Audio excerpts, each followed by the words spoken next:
So I was waking up in the morning, like, physically shaking, thinking I don't know how I'm going to survive, day to day. So I actually had to end up, living back with my parents. Yeah. And I guess that was sort of my rock bottom. At the same time, I broke up with a boyfriend who I felt was like a soulmate at the time, but I had to let him go because we kind of just were at a point where it wasn't working anymore. So everything kind of went and I was right back at square one.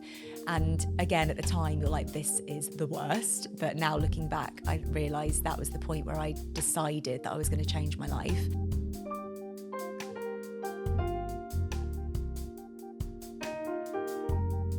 Hey everyone, welcome back to our podcast For Soul's Sake, in which we aim to give you candid conversation on spirituality and holistic wellness. Thank you so much for joining us to listen, learn, and grow every single episode. Today we've got a wonderful guest, one who I genuinely admire. She's got the voice of an angel. She's amazing in all aspects, sound healing, and I can't wait for you to listen to all things Holly Husler. Holly is an inspirational sound healer, musician, a yoga teacher based in London, and the founder of our online community, Sound Sisters Community. Dedicated to helping women across the world reconnect with their very own magic, Holly's fascination with music and healing has led her to now run numerous workshops and immersive sound healing sessions, not to mention release her latest album, Luminous Shadow. Thank you so much, Holly. It's an honor and privilege to have you here. Thank you so much for being here and for taking the time. You drove all the way from Surrey to be here with your son, and I'm really appreciative of your time. Honestly, it's an honor to be on the podcast. Thank you so much for having me. It's a blessing. Thank you. We'll jump straight in. Sound healing. Where did that start? Oh, how long have we got? Oh, we've got time. Where did that start? So I guess I always sort of go back to when I was in a girl band. Oh, probably about 10 years ago. That missed now. the introduction. That was not there. I know, yeah, I sort of cut that out. Okay. I don't know how cool it is. I'm just going to go back there. So yeah, about 10 years ago now, I was in a very cheesy pop girl band, Wow. which started after I had one of those, mid-20s crisis and wondering what I was going to do with my life. And, it all ends up working out the way it's supposed to, doesn't it? But when you're kind of early 20s, you go into that panic mode a little bit, I find. So I'd actually done a half a PGC to be a secondary school English teacher. But it wasn't for me. I just was in the school watching kids like throw pencils at each other, and I was just like, no, I'm out. I can't do this. It's not my calling in life. So long story short, ended up going traveling around the world, and I got back and I thought, what am I actually doing? You just sort of, I was running away, I guess, to escape, issues at home and all sorts of things. Thought, right, time to actually focus on what I want to do with my life. And I remember sitting in my bedroom at my parents' house at the time. I must have been 22, I think. And I thought to myself, what would be, if I could do anything in the whole world, what would it be? And I thought, just dream big, just for a second, just dream big and type it into Google. And I thought, I've always dreamed of being in a girl band. So I literally just typed in girl band auditions. Wow. And the first thing that came up was tomorrow it was like a Star Now audition, that website Star Now, I'm not sure if it still exists. Up and coming girl band, we're looking for the last member, auditions finish tomorrow, looking for someone blonde, preferably 19 to 24, preferably around 5'5". Check. Exactly. And I was like, at the time I wasn't into spirituality, meant to be, nothing like that at all. I just thought I was kind of, plodding through life and stuff was happening to me. But for the first time, I really thought, do you know what? I'm going to get this. I'm going to get this part in the girl band. And I just sort of saw it all out in front of me. And I had a boyfriend at the time. We were supposed to be going to New Zealand the following week to do a ski season, everything all paid for and booked. But I just knew that my life was going to change and I was going to be in this band. Wow. So I went to the auditions. And again, long story short, I got the part and me and the girls really got on very well. My music stopped playing halfway through, so I had to do the whole audition a cappella, but it worked out in my favour because I think it was better that way. Made you sound better. Yeah, I think so. And I got the part in the girl band. So for 3 years, that was my life. And, we were doing some really, my coolest thing, I don't know if it's cool or not, is we supported Westlife at the O2 Arena. Wow. Yeah, it's really cool. It is cool, isn't I'm it? into that. That's cool. Yeah, good. And I always loved Westlife. Yeah. So that was amazing for me. That was kind of the peak. And we did lots of, schools tours and going around the country and, recording. I'm singing Westlife in my mind right now. Oh, so good. They're amazing. What song was it that that you went on for? What's that? You did a whole set with them? Or? Oh, no, God, I wish we actually did it with them. No, we were just like the support act. But I was up there, you know, pretending that we were the main act, that all those 20,000 people were there for us. Yeah, we were supporting them. Beautiful. Which was really cool, yeah. Yeah, you know, like a typical day was going to the studio in my onesie to record, you know, songs and things like that, which it was a dream come true. And the best bit was... all the girls became my best friends and, you know, they were my bridesmaids. And so there was no kind of bitchiness or anything like that. We just had an amazing time. But very naturally it came to an end because I guess we sort of, you know something's going to kind of happen and something's not. And I actually think I knew from the beginning we were never going to be big and famous, you know, in the conventional sense. But that was never really kind of my ambition either. I just wanted to do what I loved, which was to sing and to...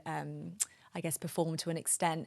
But I suppose what I realised on the journey was, yes, I was living my dream and it was absolutely incredible in so many ways. But there was always a part of me, because I'd not been doing any inner work or any self-inquiry or anything like that by that point, always had a boyfriend one after the other. Makes me sound a bit bad, but that was just the way it was. So I guess everything at that point was very externally focused, and it was very much... here are the lyrics that we want you to sing, here are the clothes we want you to wear, here are the dance moves we want you to perform. And my manager actually said right at the beginning, just remember that this is a business. And it was, we were a product. And, you know, there was not loads of room for creativity and to feel soul aligned, as it were. I mean, don't get me wrong, like there were moments where I was standing on stage, I was like, I am living the life. Right. But there was always a little bit of a disconnect, and that always that feeling. I think my theory is not everyone, but most people come into this world wanting to make it a bit of a better place. Yeah. And for me, I didn't really feel like I was doing that. I just felt like I was So there wasn't that inner fulfillment? Not really. And it's weird because on the outside, it looks amazing. Right. But on the inside, it's like there's that kind of slight disconnect. Yeah. So anyway, sorry, did you want to... No. I was just going to say that it's just so interesting because so many people that have come on this podcast have said something similar about finding inner fulfillment in what they do and not just being an external success. And I just wonder, like, is there a way in which we can prevent people, or do you think people need to go through that experience of being an external success and then realizing it's not about that? Yeah, I really do, actually. Okay. But you don't know it at the time, do you? And I kind of think we come to this earth to forget so that we can learn how to remember again through the experiences that we have in life. But you don't know that when you're younger, do you? You just have to go through the things. Yeah. So I almost wish that someone listening who's young to this podcast would just listen to these words. Yeah. It's not about external success. Yeah.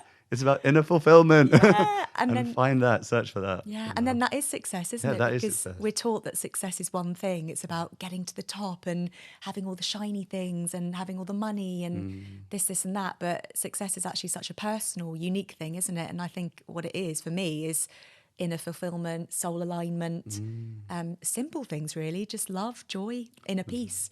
That's success to me.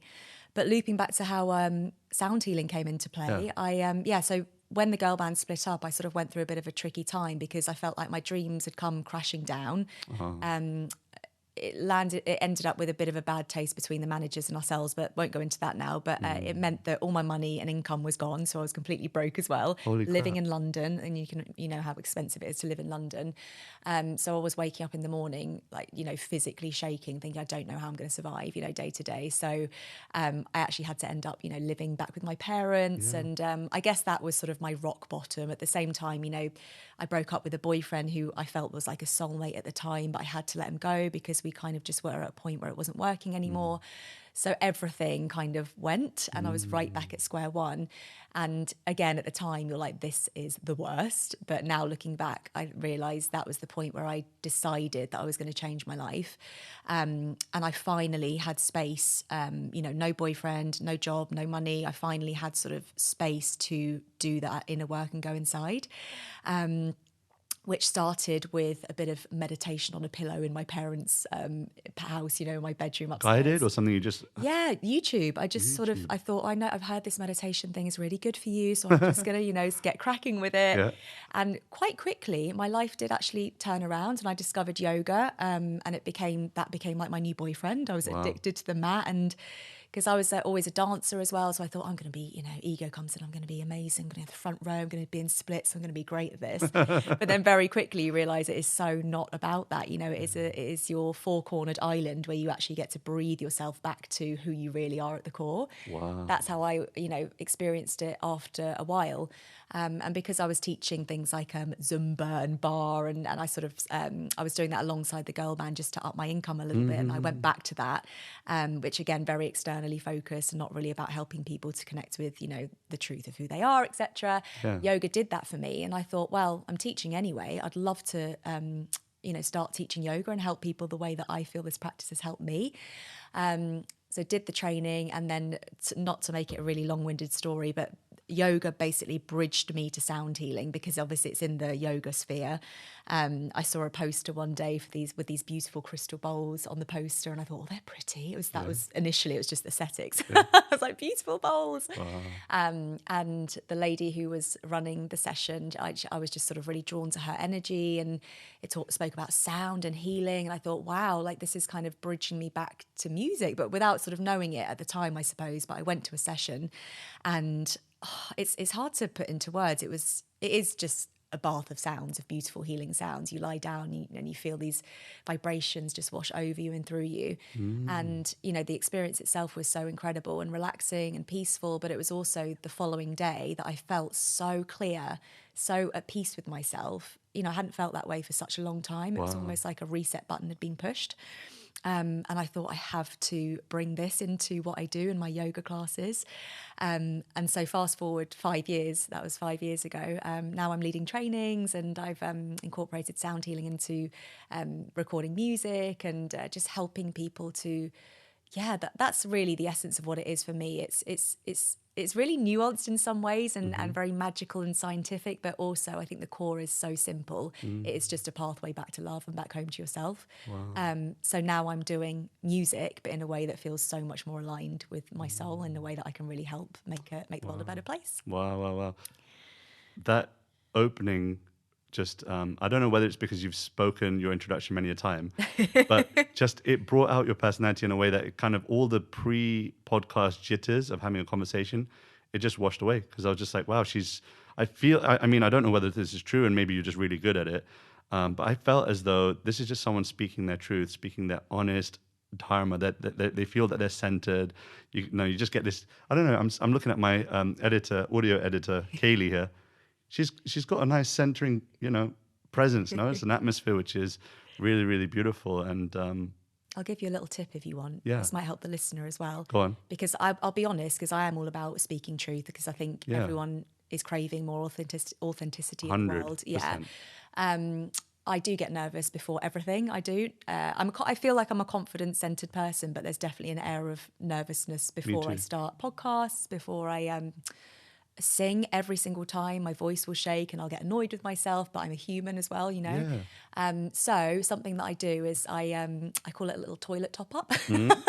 Pop to the toilet just before, and I close my eyes and I just take 3 really deep breaths, and I say, I am in my center, I am in my power, I am in my truth. And I just really feel into that affirmation, and something takes over and it allows me to just be in my center rather than in my head. Wow. So it's a good tip if anyone does this kind of stuff. It really does. It does help just to take a moment before, just to get yourself centered. Yeah. Thank you so much for that. I think that's very much necessary.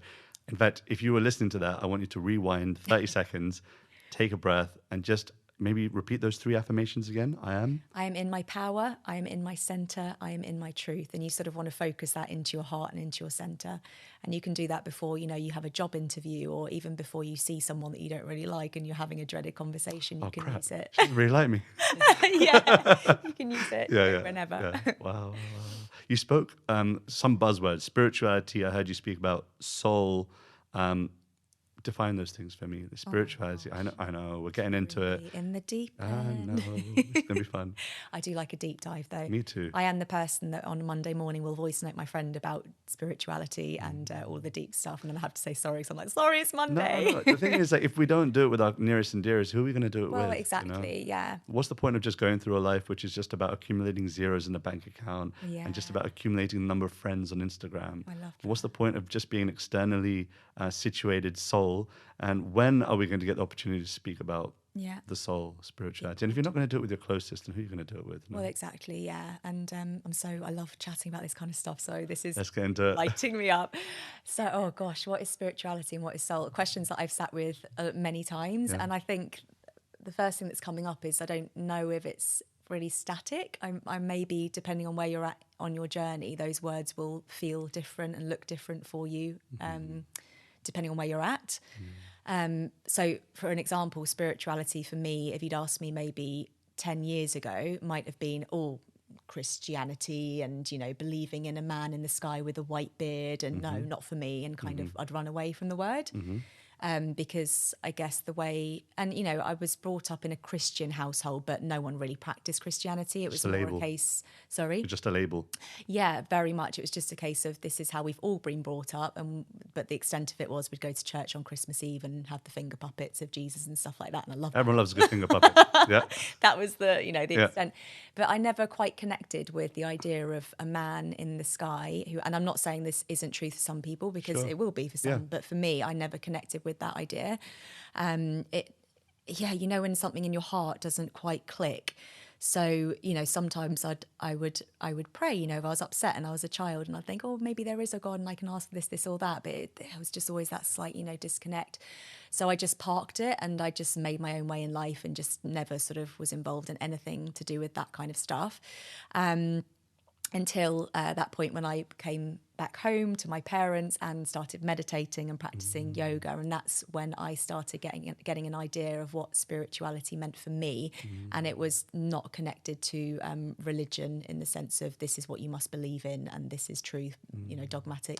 You know, something interesting about this is that I was just literally, I gave a session maybe 2 or 3 days ago at a retreat. Yeah. And we spoke about the word religion, and the etymology, the source of that word religion is religio, which means to bind, to connect. Okay, like yoga, to yoke. Exactly. And that's, I think, the tragedy of the point is the tragedy is that I think that we've kind of, because of the stigma and because of the trauma attached with ritualistic religion and person in the sky, I think we've kind of thrown the baby out with the bathwater. You know, the baby being God and the bathwater being all the ritualistic stuff. Yeah, fine. You can throw away all the quote unquote stereotype religious stuff.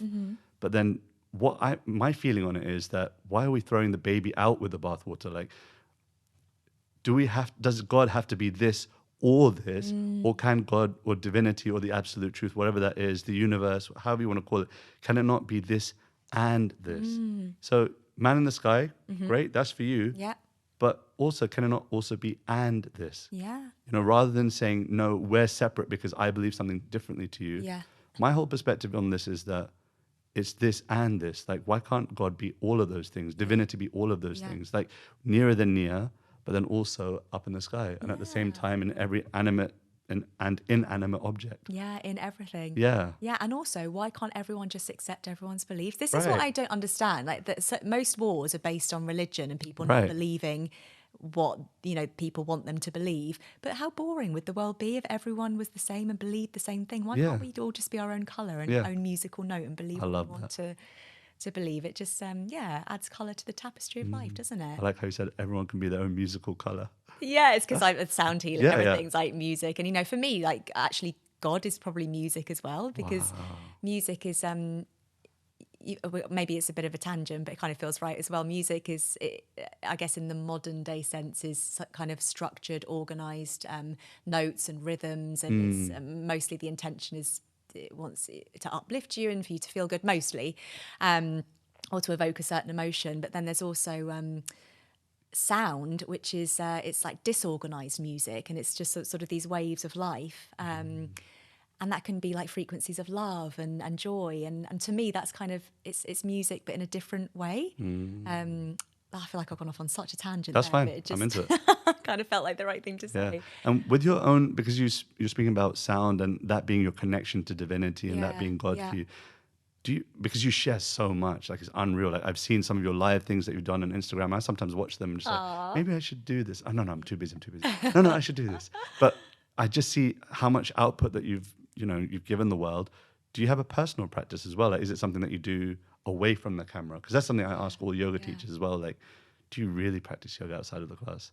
Do you believe in, or is it just a business for you? So, and if it is, that's fine as well. Well, I will always be honest, and I go through phases, and I think it is a classic well-being entrepreneur type person who wants to do so much good and gets into the thing that they love because they want to help change the world, but then they realize they're putting so much effort into all the giving that they forget to have the time for themselves to do these things. So I am constantly saying to myself, oh my God, I need to make time to do the thing that I love and the reason why I got into it in the first place, which is lying down and just receiving the sound healing. And, you know, I've had a meditation practice for the last maybe 8 years now, but having a baby in the last 5 months has kind of changed that. But I also say that he's an amazing meditation practice as well, because, meditation for me, it's ironic really, because you have a practice, and I do think there's you know, an importance in having a time where you sit and you meditate. It's like the commitment to show up is the thing that sort of makes the changes and the shifts, I think. So I haven't been able to do that. But meditation also is about being present and about not pushing your thoughts away, but at least just being with your thoughts and being present with what's coming up for you. Whereas, you know, for all 7-8 years that I've been meditating, there's probably not been one occasion where I haven't had a thought where I've been completely present. I'm always thinking about, oh, how can I put this into my business and this, you know, that's just my mind. But it's a practice. But having my son, Sonny, he commands so much presence that he's like a momentary meditation practice in himself. And actually what I found is I'm feeling a little bit more intuitive and more insightful, even though I'm sleep deprived. Maybe that plays a part in it. Who knows? I think it does. You let your guard down when you're tired, you know? Yeah. What's the point of being fake? It's almost like he's like my little piece of the divine on the outside. Yeah. It's something my wife also does, is that she was told by our spiritual teacher, our guide, that for the next however many months, years you need, that's your sadhana, that's your practice. Yeah. Like, don't worry about, and I think that's something that maybe we can speak about, is being a new parent and exploring spirituality at the same time, or even making your upbringing of your children spiritual, or making it somehow making a holistic upbringing. Do you vibe with what I'm saying, or am I just chatting a load of breeze? Yeah, no, not at all. It's something me and Adam have chatted about.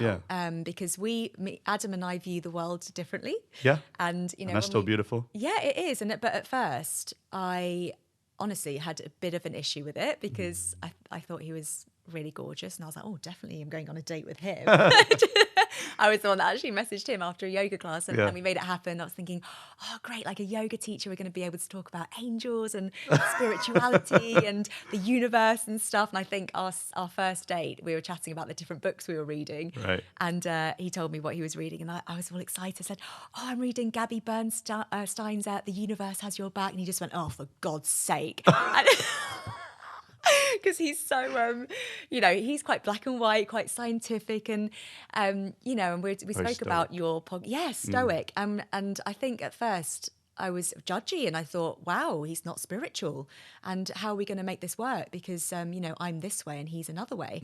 But actually what I've realised with Adam is, and you know, you're chatting to him as well, he is spiritual, but he has a different word for it, and he uses different language and he views the world in a different way, but it doesn't mean that he's not sort of, you know, deeply connected. And some things he says, I think, wow, you're actually really quite an intuitive person, but the way we speak about it will be different in our heads. Yeah, and this is the whole point of the whole this and this, like it can be both. Well, yeah, that's it. And I think that sometimes we get so hung up on it being different and not being the same way that we fail to see the beauty in our unity and diversity. Like, it's totally fine. Like, I don't have a problem with someone not being a bhakti yogi and not being a practitioner of bhakti yoga. Like, that's totally cool with me.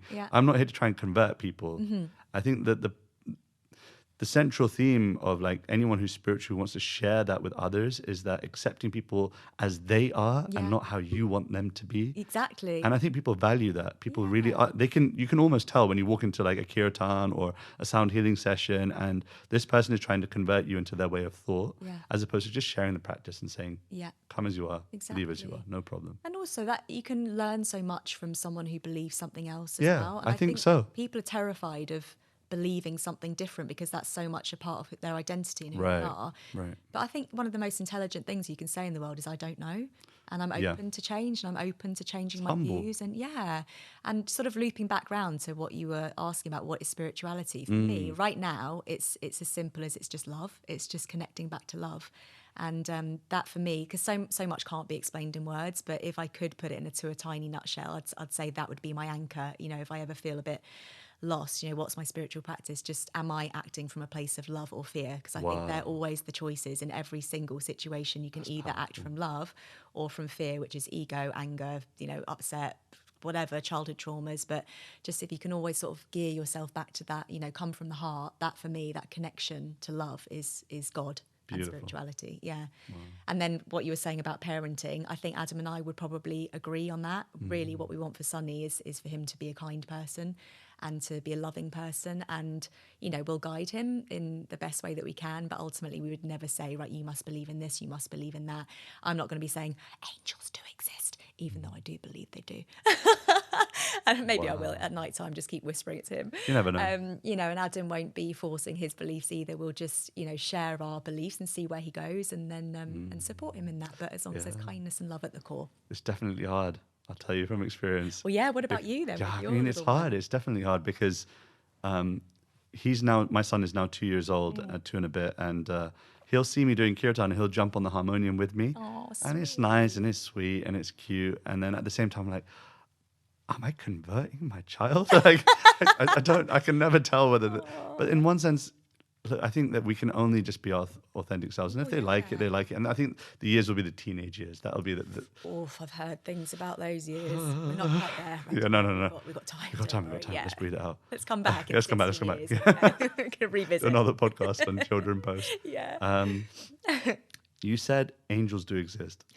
I want to hear. What are angels? How can we... For the person that's never heard, or even, I think everyone's heard the word angel, but what does that look like? What is the experience of angels? What is what is that definition for you? Oh gosh, I've actually never been asked this before. Yes. Yeah, first time. I've been on a few of these, but I've not been... so sometimes I just avoid the subject. That's cool. We can do that. Because I think for me, if I'm honest, I'm still not completely sure. But I think it comes back to that feeling of... You grow up being told that things are a certain way, so you can't quite connect with it, versus I feel there's a truth around angels, guides, whatever that is inside me. I'm not sure how to put it into words, but I feel that I'm supported on my journey. So I'll give you an example, which is quite tangible. Okay. So when I was going through that difficult stage of girl band splitting up, not having any money, I was also a big party head, and I was obviously doing it to escape, life. So I was out every weekend, not sleeping Saturday nights, and just, feeling the effects the next day. And I was really in a sticky point, and sort of, money-wise, sort of not knowing how I was going to afford the next month's rent. This was before I decided to move home with my mum and dad. And I was out one day with my friend, and she said, she went into the newsagents. She said, I'm going to get a scratch card. And I was never into them, but I thought, do you know what? I'm going to get one too. Why not try my luck? And actually, this is where it started with numbers. So around this time, it was ridiculous. And it was actually a joke between all my friends that every time I looked at the time, it was something 11.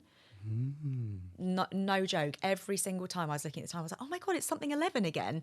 And my friends were like, this is 11:16. Do you know what though? The last time I looked at your phone, it said 11:11. That was the last time I looked at it. And I was going to say something, but I thought, you should have just said it. Oh, there we go.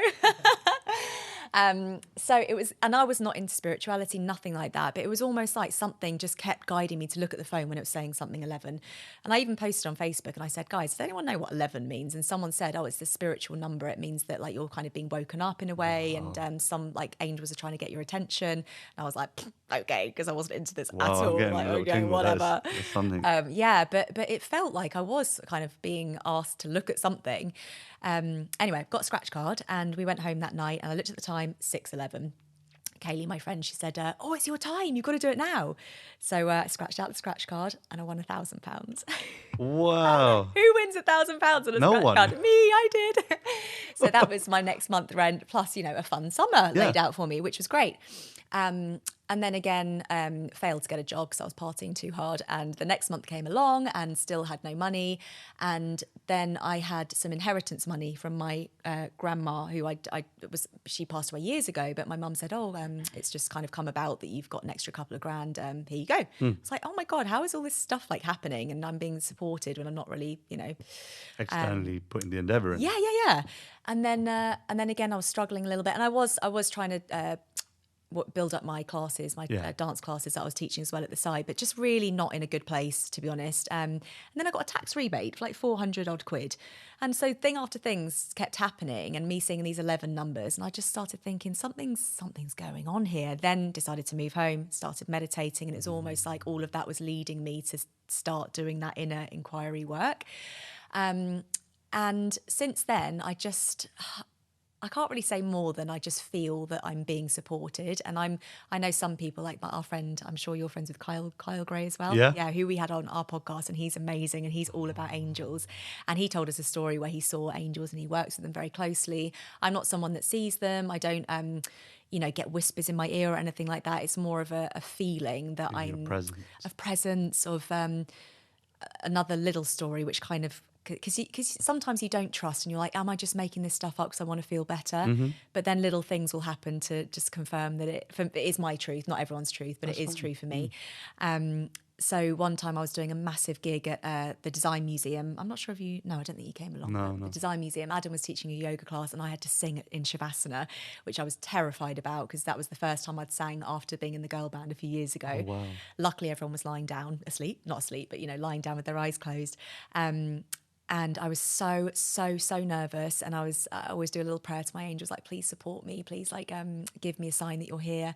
And just before I started singing, I felt myself being filled with light. My ears were ringing and I got tingles all over. And I just, where does that come from? It wasn't, I just felt like there was something there just guiding me. And I know people will be listening like, okay, what a load of rubbish. But for me, this is just my truth and I'm just sharing it. And it's, it works for me and it helps me on my journey. Beautiful. Yeah. Beautiful.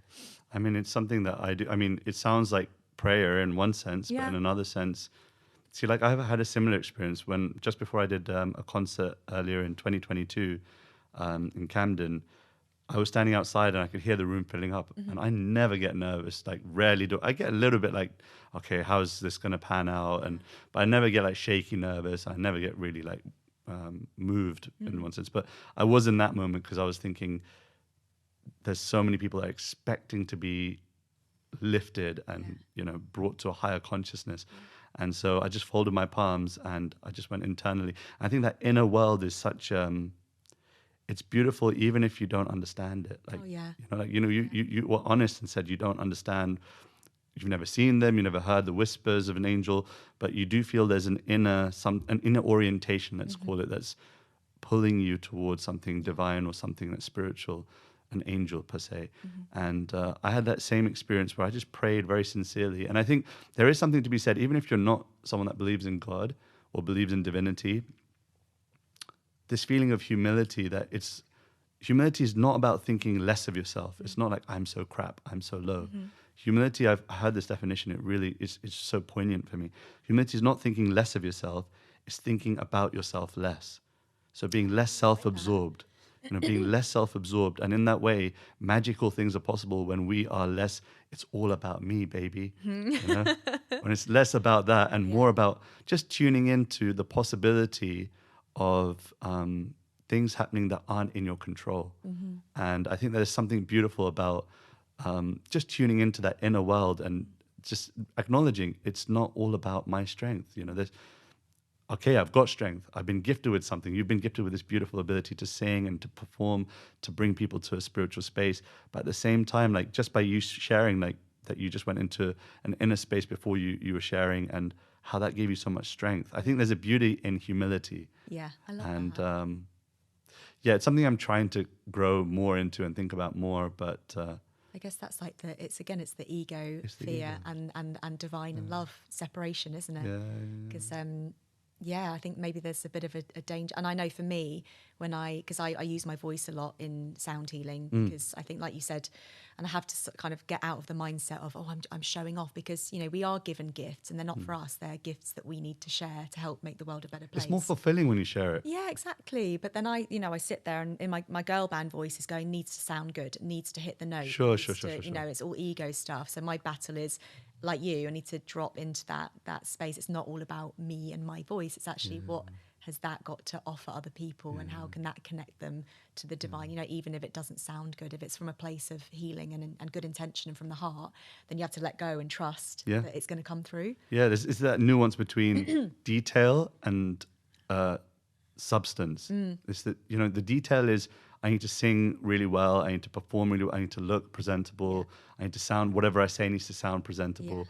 But then the substance behind that also shines through. And I think sometimes you get one or the other, like you can tell, it's, I mean, not that I'm saying this or this, but sometimes we can end up being really detail oriented.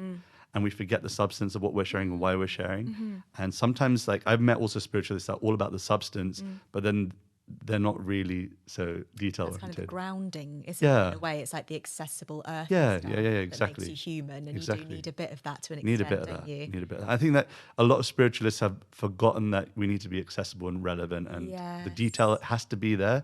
I think a lot of people are focused really heavily on the detail, and then they forget that actually maybe I should have some sort of grounding. I should have some substance as well. Like that, you know, before I come onto a stage, before I perform for people, let me just go internal just for 2 moments, like what you said about going, what did you call it, the toilet?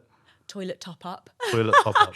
Let me do a toilet top up, you know? It's because I do some sort of energy work before I do sound healing every time, just to protect myself, and, you know, always only allowing frequencies of love and light to enter, etc. And so if I've done that at home and then I've got into the car and someone's come up to me and they're like, oh, what are your bowls all about? I'm like, I need to just go to the toilet and have a little top up and come back to myself. It's amazing. Mantra, something that's very dear to my heart, something that I know you're also interested in. You've kind of been associated with Dave Stringer. Maybe, I think you did a course with him. Yeah, it's called Flight School. Went to Berlin and did mantra for the whole weekend, which was with Adam. Amazing. With Adam, yeah. Holy crap. He led a kirtan and everything. How did you not know this? You have to talk to him about this. Okay, I'm going to talk to Adam about this. Leading kirtan. Yeah. Okay, cool. It's brilliant. Okay. I can tell you a funny story in a bit. No, tell me now. Tell me now. I want to hear it. Okay, it really made me laugh at the time. So, you know, Adam is he teaches his yoga. He's anatomy king. You know, he's all about the physical, and kirtan, I suppose, he loves it. And we experienced it for the first time together in Bulgaria, which was amazing, under the full moon on a floating stage. Dave Stringer was up with his band. You know, we were chanting. It was incredible. So we experienced it for the first time together, which was amazing. But you know, it's very outside of Adam's comfort zone to sing, I suppose, on a stage. You know, that's not something that he's done before. So we booked onto this flight school with Dave Stringer just for fun, really, because we both loved Dave. We thought he was a great teacher. Adam really connected with him because he felt that he was less woo and actually quite grounded in what he does. Yeah, me too. So it's accessible for Adam. So the last day, we're all sat in a circle and Dave's on his harmonium.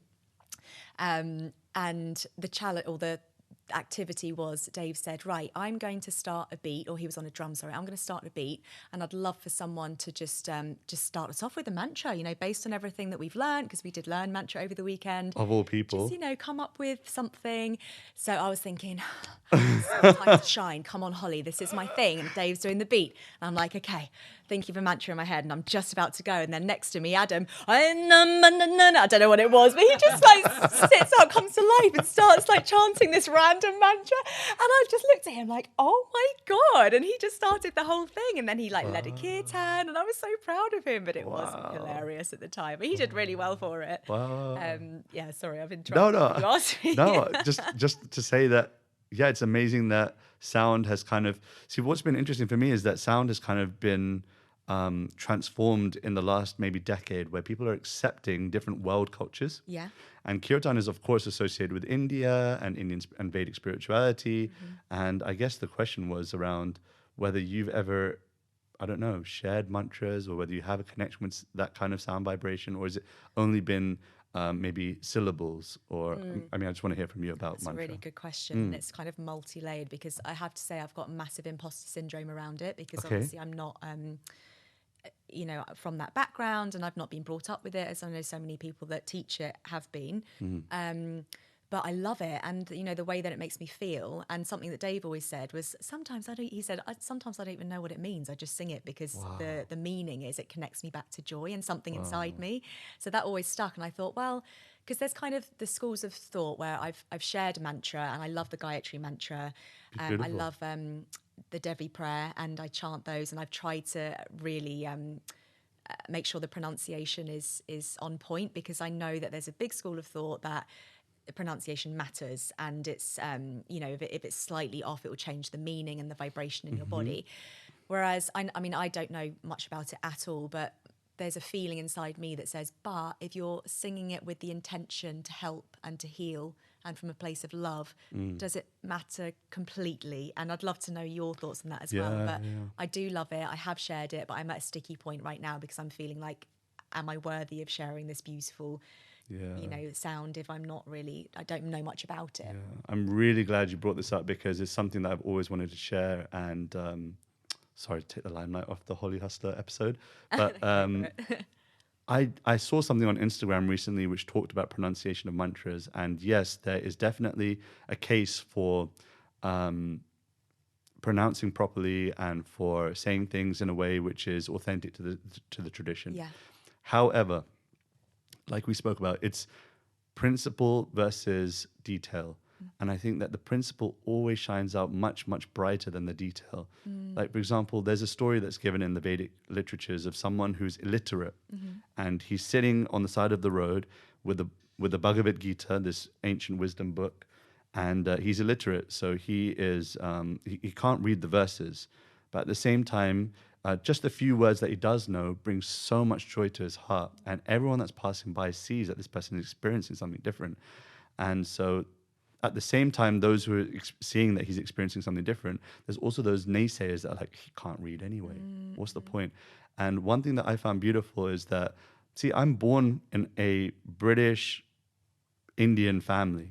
And I say British first because I was born here, I went to school here, my friends are, British. I don't speak that much Hindi or Sanskrit.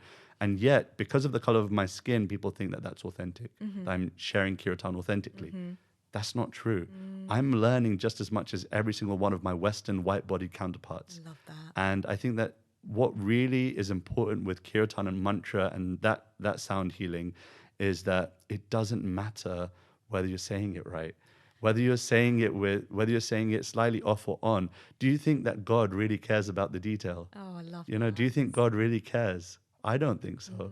I think an all-loving God sees whether we're saying Ram or Krishna or God or Allah, whether they're saying Jehovah, whether they're saying divine, whether they're saying absolute. They're pointing in that direction. And I think personally, in this case, principle overrides detail. That's my personal feeling on it. And so I don't think that you need to worry about this cultural appropriation thing. I think so long as your heart is in the right place, then the mantra can be said in many different ways. Oh, so that's so refreshing to hear. Yeah. Someone actually commented on one of my Instagram posts recently of me doing some sound healing and chanting, what was it? Loka samasta sukhino bhavantu. Beautiful. And I think they said something like rubbish pronunciation. I was like, oh, and that's probably the point I stopped actually. Yeah, with those people, I think it's genuinely a case of some people need love so much that they call for it in the most unloving ways. And someone like that is just looking for validation, or maybe it's, I'm making a generalization. Maybe we should not say that. Who knows what their inner orientation, what they were actually trying to say was. But I think we shouldn't worry too much about it. Like even, for me, being a British person, I don't think I'm integrated into the British culture completely. Like, I'm sure I do things so wrong. If I went round for tea at an English person's house, I'm sure I'm going to get something wrong. Does that mean they're going to blast me for it? No. It's just like, yes. I think we have to allow people to explore different cultures and traditions in a way which is non-judgmental. You're just human. It's not the end of the world, you know? So true. So thank you for sharing. That's our part of mantra. We're going to go into quick fire round. Are we ready? Unless, is there anything else you want to talk about? Oh, Radhika, I could go on for days. We could do this stuff. I'm into it. We've got the time, no? Round two, won't we? At some point. Okay, let's go to quick fire round. Okay. You ready? Finger on the pulse. Oh, God. What's the best advice you've ever received? Do you know what? I don't know why. It's a quote that's coming into my head, which is be yourself because everyone else is taken. Already taken. Is that Oscar Wilde? I don't know. I can't remember. That's just something that came in my head, so maybe someone needed to hear that. Be yourself. Beautiful. Yeah. Because everyone else is already taken. Yeah. Something special about your relationship with Adam? That we're different. I always say that we are very different, but similar in the ways that matter. We share our values. And actually, Adam and I, something that I guess I didn't appreciate so much at first, but now think it's actually what makes us really special is that we communicate best in silence. there's like a deep love between us, and we can't really put it into words.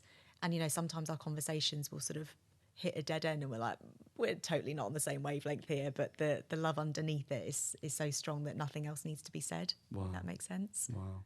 Yeah, Wow. so I appreciate that. That's beautiful. Something people misunderstand about you. Well, do you know what? When people first, I've had a couple of times when people first see me, they think I'm either going to be really sweet and shy or a bitch. So both of those That's are misunderstandings, because I'm not, I guess I'm quite sweet. I can be shy, but I'm definitely not a bitch. I could try and be a nice person. Yeah. I'll be honest, you know, when I first saw your picture, I was like, wow, so much beauty that it could be one or the other. Oh. It could be that she's really kind, and then it's like double blessing, or it could be that, you know, just externals are there. Yeah. And you're someone that really exemplifies. I don't think you're so, maybe this is just a perception. I don't feel like you're a very self-absorbed person. You're quite a humble person, which is, it's nice to talk to humble people, I think. It is. So that's your inner beauty, and it's really, really wonderful to actually connect with you. I probably was a bit self-absorbed at one point. We all I'm are sure we at some point all on our are, journeys, yeah, aren't yeah. we? But you can tell when it's overpowering. Yeah, thank you. Back to the something people misunderstand about all of us, I think. Yeah. If you could create one law that everyone in the world had to follow, what would it be? Oh, if I could create a law. Oh. Do you know, I've always thought, this is a bit of a mundane, earthly one, but the other day I was thinking, okay, if I was Prime Minister, the first thing that I would do is change all of the car horns so that they're not these aggressive car beeps and they're all different musical notes. That would be amazing. Because, you know, when you're at the traffic lights and, like, you know, you're just looking out the window at a bird or something, and then the lights go green, you get a massive beep behind you, and it's so aggressive, and the person behind you probably doesn't want to be aggressive, but imagine if it's just like a la la la la la la la la la, and then you're like, oh, thank you, and then there'd be a lot less anger on the roads. So I think that would be a really good idea. That would be my law. If I ever get to Prime Minister, I'll do it. Yeah. Sold. I'm sold. Thank you so much, Holly. Thank you for the conversation. It was a pleasure. It was, it felt too short, too brief. I feel we could have gone a lot deeper. Yeah. But I want to encourage all our listeners that if you felt there was something that connected with you that you want to find out more about, maybe it's sound healing, maybe it's angels, maybe it's your inner spiritual self, then please check out Holly Husler. She's got a wonderful plethora of things online that you can connect with. And I'm just deeply blessed to have shared the space with you. And if you found there was something that you want to re-listen to, as always, feel the permission to re-listen to this episode. It's not that one episode means you can now you've heard it, you can throw it in the bin. Re-listen to it. Maybe there's something that you need to listen to that maybe struck you that you want to explore more in your spirituality. And with that, see you on the next episode of For Soul's Sake. Namaste. For soul's sake, for soul's sake, for soul's sake, for soul's sake.